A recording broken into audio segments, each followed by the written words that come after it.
That David Show, and we are lucky enough to be joined by RJ Ochoa, manager and editor of Blogging the Boys. I apologize. Blogging the Boys. Follow him at RJ Ochoa. How are you doing today, RJ? I'm doing well. Thanks for having me. It's exciting. Football's here, and we've been waiting a long time for it, so it's nice to kind of have things be normal. But all right, is it normal though? Is someone who follows the Cowboys, and I'm sure that you perhaps have Cowboy fandom in your heart. When you went through last year, I was watching the game when Dak got the compound fracture. I was literally saying, "Go down, Dak, go down," because he had broken 2 tackles, was going for a third, and you start to hear about the shoulder, and now him getting another MRI. How does that feel for, I guess, the Cowboy fandom and for you? It does feel normal, just because there's always a reason to be on alert. There's always a reason to be panicked, to be nauseous. I mean, so in that sense, that really does feel normal. It also feels normal in that, it does feel like everything's going to be okay with Dak. It feels. I know the report of the second MRI freaked a lot of people out, but it is just kind of a confirmation thing. And so it's normal that, the world is freaking out about something that might not necessarily be a bigger deal, but that's just kind of the way it goes. And so it's par for the course. So it's kind of nice to see that nothing changed and that football season is as we've always known it to be.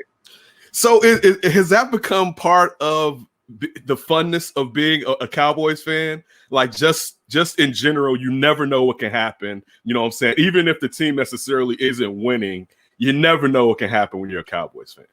Yeah, something I'd say all the time is, you're never going to be doing your Christmas shopping. Like, you're never going to be that late into the season and have them be out of it. Like, they will never be the team that, last year was really bad, obviously, but they were still alive. Right? They were still mathematically alive, and they were still an interesting story. Now, granted, they around Christmas time, they were flexed off of prime time for the first time ever.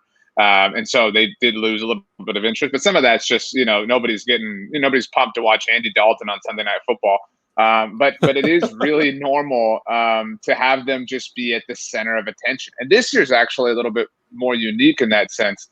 I can't think of a year where the team, where at least one team played in both the Pro Football Hall of Fame game and the season kickoff game. The Cowboys obviously last week in the Hall of Fame game, and then week 1 at Tampa on that Thursday night, and they're on Hard Knocks. So they are just like at the center of the NFL's attention right now, beyond the fact that they're already the Dallas Cowboys. So there is this heightened attention. They've been in California, which is, just adds to it. They're one of the only teams to travel and go somewhere else for training camp. And so it is very normal, to be honest, to have them kind of be dominating the stories and just be, the thing in the place that everybody wants to talk about. Now, listen, I like to have this little saying where I say I put on my GM cap.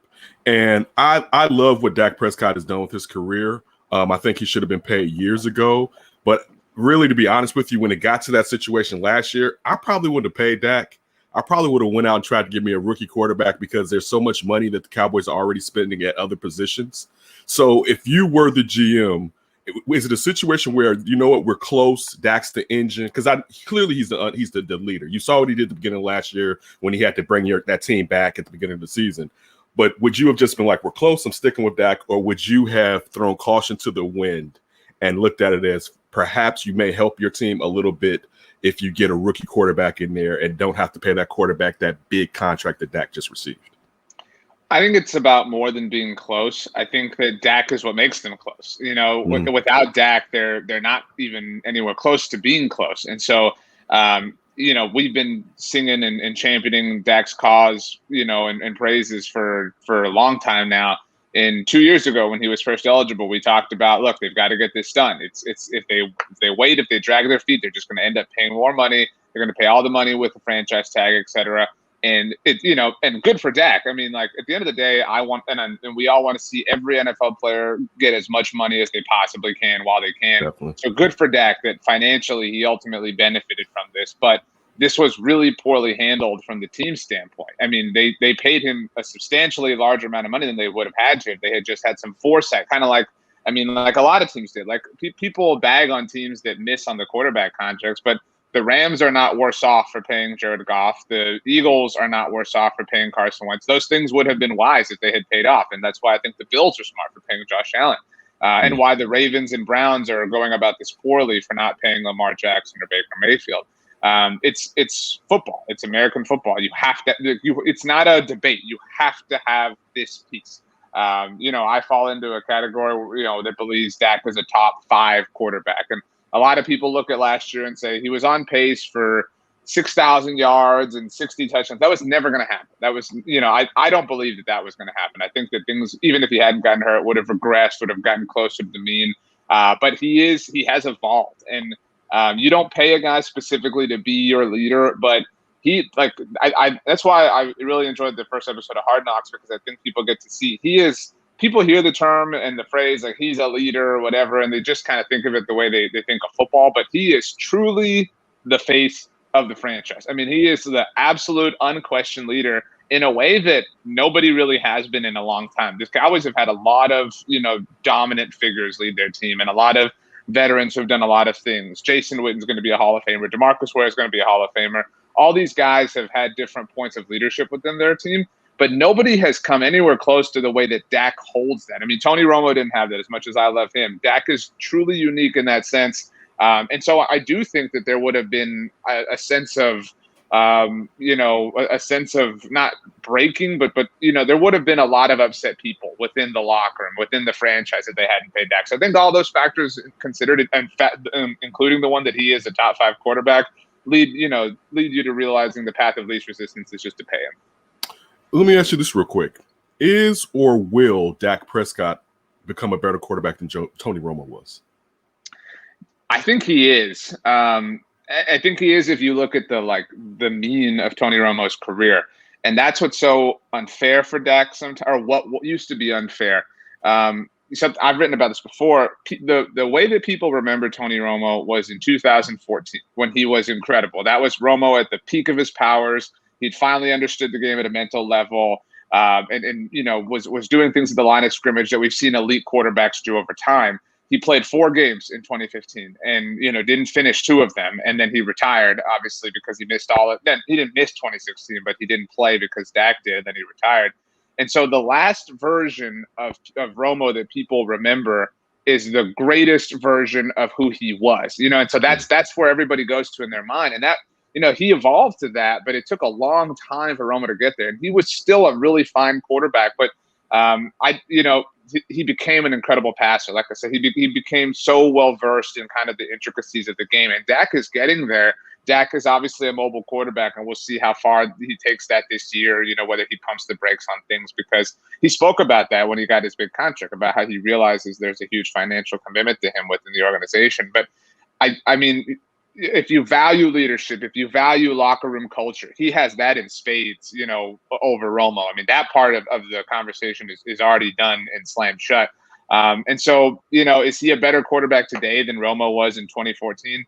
Probably not, but he's certainly well on pace to get there. And football is not about, if people make it about wins and in comparing them. I think the Cowboys are going to win the NFC East and be in position to win a playoff game. The next playoff game that Dak Prescott wins, whenever that happens, will tie him with Tony Romo for playoff wins as the Cowboys starting quarterback. So he's got a long way to go, and I do think he'll ultimately write his name on a lot of records that Tony Romo has at the moment. That Davis Show right now, I have RJ Ochoa, manager and editor-in-chief of Blogging the Boys. Follow him at RJ Ochoa. Let's switch to defense real quick. You guys switched out your defensive coordinator and your scheme. Is that enough with Dan Quinn coming? Because there's talent there, but is it their right assembly of talent, particularly with going to a 4-3? Do you think this defense will be okay? Because really with that offense, all you really need is a situational defense. You don't need it to be a lockdown defense. You just need it to bend but don't break. Yeah, I've been impressed so far, and the bar to be impressed is not high, to be clear. But I've been impressed with Dan Quinn. He's been such a great teacher, which is something that the Cowboys have really struggled to find on the defensive side of the ball. 3 years ago in 2018, when their defense was somewhat successful, that was Leighton Vander Esch's rookie year. That was the best year the Cowboys have gotten out of Jalen Smith so far. They had Byron Jones playing cornerback for the first time. And Chris Richard was kind of their pseudo defensive coordinator, and he was very different than Dan Quinn. They both obviously come from the Seattle Seahawks system, but he was very aggressive, and a lot of people like that. Like, a lot of people would see him on the sidelines yelling and screaming, and people think like that's what makes a great coach. And Dan Quinn can certainly yell, but he is such a great teacher. That's the word that just I feel represents him the most. He's such a great teacher with players before practice, during practice, after practice, how they use their leverage, how they use their weight, why they're attacking the way they're attacking. And that's been an element that was really lacking from this team. I do think that they have talent, in terms of guys that are returning. I think DeMarcus Lawrence is very talented. I think that Randy Gregory is very talented. I think Neville Gallimore is really talented. I think that there is talent within Leighton Vander Esch and at times within Jalen Smith. Obviously, they've added Micah Parsons. And, I mean, the Cowboys, people like to think that Jerry Jones is going to go sign like big splashy free agents. That has not been who the Cowboys have been for a very long time. So all their free agent signings were these low-level kind of bargain bin guys. Yes, they signed Keanu Neal, but a lot of depth guys, which is what they need. And, I mean, they spent their first 6 picks in the draft on the defensive side of the ball. First time in franchise history they've done that. And so they are deeper. And that's where they've really been challenged in different seasons is, it's not a game where all 11 of your starters are going to be healthy weeks 1 through 16 or now 17 or 18, I guess. And so, I mean, you have to be prepared for that. And they seem more prepared now. I also think, to your point, it would be difficult for them to be that bad again. Like the law of averages is working in their favor. That's not something you can rely on. But I do think that they'll be more sustainable. I think they'll generate more turnovers. In the first 4 games of the season last year, which were the only 4 that Dak played start to finish, the Cowboys offense started just 2 possessions on the positive side of the 50-yard line. The first was in week 1 against the Los Angeles Rams after a Chidobe Awuzie interception. And the only other one was against the Atlanta Falcons after the onside kick that everybody saw. Outside of that, every possession they had started on their side of the field. And so you can have a great offense. You could have the best offense in the NFL. But if you're continually having to go 80 yards, 76 yards, 77 yards, 82 yards, I mean, at a certain point, it becomes impractical. And so I think that the defense will be better. I don't think they're going to be top 10, however you define that, or even top 15. But I think that they will create shorter fields. I think they'll get more turnovers. And I think that those things will be a rising tide that lifts all boats. I will say this. It did benefit me having Dak as my starting quarterback on my fantasy team. All right, those yards that he was racking up at the beginning of last season. Yeah. All right, I will say that. But let me ask you this. Now, you have Kellen Moore as offensive coordinator. Now you have Dan Quinn as a defensive coordinator. What are your thoughts in the year plus of Mike McCarthy being the CEO of this football team as far as the players and the coaches? It's just such an interesting situation. I don't even know if that's the right word. And I can't think of another one similar to – I mean, you could look at, I guess, any new head coach last year, maybe Matt Rule and Kevin Stefanski, obviously coaches who spent their first year with new teams during 2020. But I also think, the reason Mike McCarthy specifically was hired was because the Cowboys were viewed as a team that was ready to win now. I hate that term, but that is the general term. And that was why it was Mike McCarthy over Matt Rule, over Lincoln Riley, over a younger coach that would have been a bit of a process to kind of get to where you want to be as a franchise. And so I think it's worth saying that his starting quarterback got hurt in week 5. His right tackle missed every single game. His left tackle only played 2 games. His starting middle linebacker got hurt over and over and over again.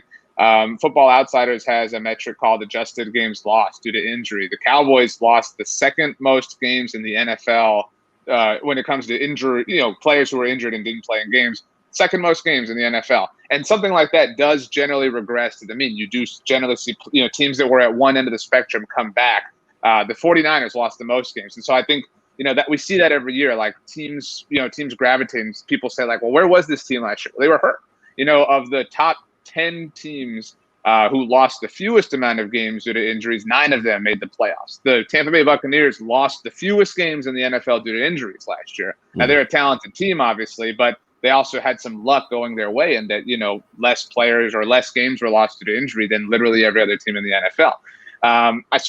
He dealt with an enormous amount of injuries. I also think, I've said this and people think I cape for McCarthy, but he literally sat out the entire 2019 season and put together a plan. I've never spent a year of my life planning anything, but I imagine if I did, that the moment I had to enact that plan, that I would follow the plan that I laid out over the course of an entire year. And to Mike McCarthy's defense, I suppose, like on day 6, that completely changed with COVID happening and all this social distancing. So everything he spent an entire year planning was completely worthless in a lot of senses. I hate to to include this because life is so much more important than football. But Mike McCarthy, Ted Thompson passed away last year. Kevin Green passed away last year. Both people who he worked with closely when he was the head coach of the Green Bay Packers. The Cowboys dealt with a personal tragedy right before Thanksgiving. And so it was a year full of challenges in different ways and different circumstances. And so I don't think I can or anyone can properly evaluate Mike McCarthy and say, well, the guy's worthless. And he is a really easy punching bag for people. It's low hanging fruit to kind of pick on McCarthy for a lot of people. But even then, people are anointing Ron Rivera in Washington as this great coach who went through his own set of personal circumstances that far exceed anything related to football last year. And I'm a big fan of Ron Rivera, the person. But, the Washington football team, just to use them as an example, won the division by one game over the Cowboys, despite all the funk the Cowboys dealt with. And so I don't view Mike McCarthy as being significantly behind, say, Ron Rivera or anything like that. I think that, you could say this about a lot of teams, but with everybody healthy or with everybody relatively healthy, I think that he has an opportunity to impress. And I at least want to give him that opportunity, which I don't think he had last year. That's fair. I think that's fair. Now, outside of Dak, give me a couple of Cowboys that can make or break this season if they get hurt or don't perform up to snuff. Tyron Smith is probably the biggest one when it comes to health. The Cowboys starting left tackle, one of the best left tackles in the NFL when healthy, but that win has been such a question. Dak Prescott has never played an entire season with him, and that kind of surprises people sometimes. But he has not played a full regular season since 2015, and that was a regular season with 16 games. Now we're adding a 17th one. The Cowboys, it is unfortunately most likely a matter of when and not if they will have to rely on one of their swing tackles. And right now they don't really have one that inspires a lot of confidence. And so if Tyron or Lyle Collins have to miss some time, suddenly the Cowboys offense is up a creek a little bit. Outside of that, any injury on offense is unideal, but there isn't one that is impossible to overcome. The Cowboys are really deep at wide receiver. They now have two tight ends who they obviously can work in and rotate in different ways. Zeke Elliott is obviously or has been really special, but if he had to miss time, I don't think that would really disrupt what they do offensively in a large, sort of way that would be felt. Defensively, if DeMarcus Lawrence had to miss time, he's the best player on that defense. And so they would truly have no edge rush. And Micah Parsons, I think he's already that important. I think if he had to miss time, the Cowboys would have to lean on Leighton Vander Esch and Jalen Smith. And that has been an idea that has not really gotten them anywhere over the course of the last 2 years. How do Cowboys fans generally feel, and this includes you, of course, about the team winning it all, getting back to the days of the triplets, getting close to the days of the triplets? It seems like the Cowboys have just been stuck in a rut when it comes to getting to that top tier level that they were during the first half of the 90s. Yeah, it's frustrating. I love the Hall of Fame weekend. It's and it's a lot of it's because it signifies football coming back. But like this Hall of Fame weekend last week, Peyton Manning goes into the NFL or the Hall of Fame, right? And everybody acknowledges that he's set all these records. He's accomplished all these things. He played, late into his career. He played for a very long time. People talk about him being old later into his career. He has already sat out the mandatory 5 years to the point that he can be enshrined in the Pro Football Hall of Fame.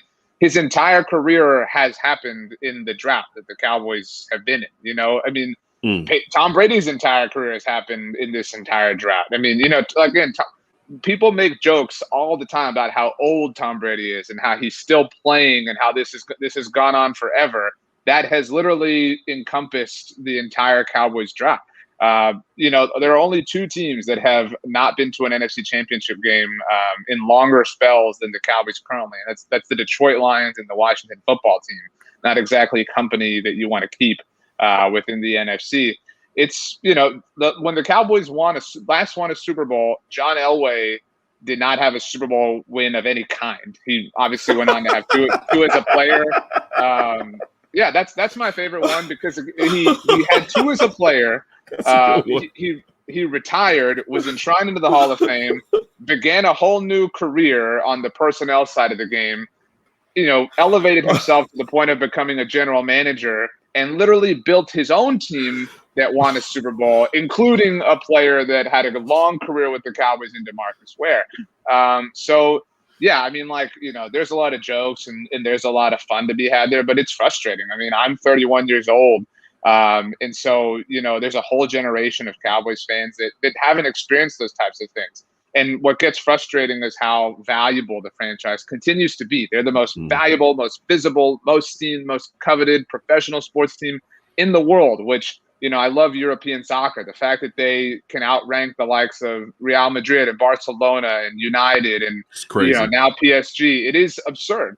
And so they are wildly entertaining, and they have given me a lot of memories that I cherish. But it's unfortunate that they haven't done this, or they haven't accomplished it. They've come close, and some of their faults are not their own. Sometimes they've had unfortunate circumstances. Des caught it. I mean, whatever. But there are a lot of issues that you got to just leave it in there real quick.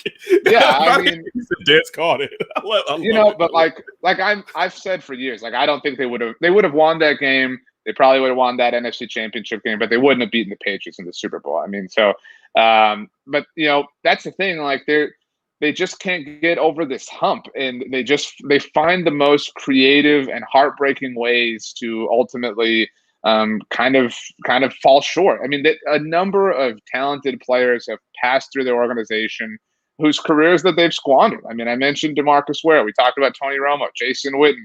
Tyron Smith is near the end of his career. Lyle Collins maybe. Travis Frederick already retired. I mean, Des Bryant. Des Bryant is the franchise leader in receiving touchdowns, played his entire career, never got to an NFC title game. I mean, the talent has been there. The materials have been there. They just haven't come close, and it's frustrating. Listen, I've never liked the tag America's team when it comes to the Cowboys, but Jimmy Johnson and the triplets, Troy Aikman, Michael Irvin, and Emmitt Smith, dude, it was fantastic to watch as a youngster. All right, it was beautiful. I don't even know if there's ever been a team with that much talent, because you got to think about free agency had just started and teams started to just take the depth out of that team. So we didn't even get to see some of the guys that were behind some of these players because of free agency and how well Jimmy had built up that team. How do Cowboys fans feel about the disrespect that Jerry Jones has done to Jimmy as far as him just now getting in the Ring of Honor? And to me, Jimmy is the second most important Cowboy behind Landry, I think. Like, it's Landry, then it's Jimmy, because that's the best Cowboy eras you have right there. And it just seems petty that I can understand if you have a break, but you could get over it initially. You can remember the good times and what this person helped you achieve. And it just seems like the Jerry should be above that. But I don't know what it is that the dislike seems intense. Yeah, I mean, I think most Cowboys, there isn't a Cowboys fan. You go to anybody's home, any bar, any whatever. There isn't a Cowboys fan that takes Jerry's side against Jimmy. And it's frustrating. And it's frustrating to think about. We do a show at Blogging the Boys. I do a show with Tony Casillas, who won the first 2 Super Bowls with the Cowboys. And so he's always telling Jimmy stories on our network, and that's a lot of fun. But, everybody talks about how unfortunate the breakup was. And, it's a big thing, I mean, obviously. And so I think thinking about it frustrates people because they realize that the Cowboys could have. I don't know that the Cowboys could have 3 in a row. They could have 4. Yeah, I mean, you can play that. You could play that game, and I understand that, but you never know what happens. But yeah, the overwhelming likelihood is that they win 4 in a row, and that probably never gets touched, and that's really unfortunate. That's really frustrating. It's unfortunate that if they have 4 in a row, Troy Aikman is viewed differently, Emmitt Smith is viewed differently. All these legacies are viewed differently for all these players who were a part of it. So it's frustrating. I think it's awesome that Jimmy Johnson's in the Hall of Fame. He had a unique career as far as Hall of Fame coaches go, and it's really nice to see him get his due.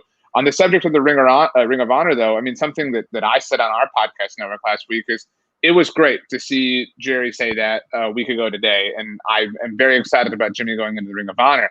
But first of all, when the Cowboys had their State of the Union address when they first got to Oxnard, about 3 weeks ago now, Jerry was asked specifically about Jimmy going into the Hall of Fame and whether he would go into the Ring of Honor. And Jerry specifically said, I don't want to talk about the Ring of Honor. I don't want to take away from Jimmy's Hall of Fame weekend by talking about the Ring of Honor.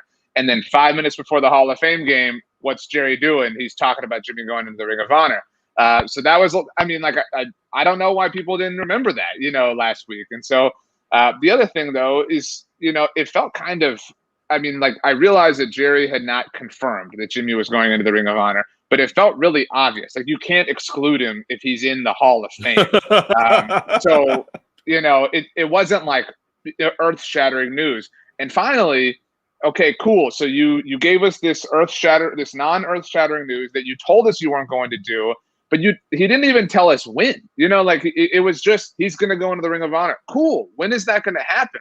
Because unless you're you're not really giving us any new information. You know what I mean? Like, and it is cool. He says he's going into the Ring of Honor, but this is a unique situation. To put someone in the Ring of Honor, it's generally at halftime of a Cowboys game, whatever, blah blah blah. Most Cowboys home games are played on Sundays, and Jimmy Johnson works for Fox, so he has obligations on Sundays.